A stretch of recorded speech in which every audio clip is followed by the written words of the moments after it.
D'elles, bueno, un és galliners i l'altre formatges, sí, veieu que aquest no està proteït. Sí, he fet un quadre abstracte, I ja podem estar passant, ja no. Qualsevol país europeu produeix que m'hidrata molt, o no, és un vi que m'assec en qualsevol moment. ¿Tú piensas en alguno? Yo, que m'agrada. Bueno, el otro es del 22. Això és molt mineral. No sé pronunciar. Aquesta, si et posessis a sota d'un arbre, maduraria el raïm, saps què vull dir? Allà. A part, no és només el terra, sinó... Sí, però això és Cabernet Franc, i el Cabernet Franc sempre és molt més lleuger, molt més fi.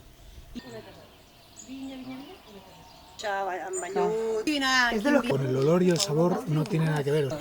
El paladar y yo como los patos. Vins amb una tenicitran, però no és molt.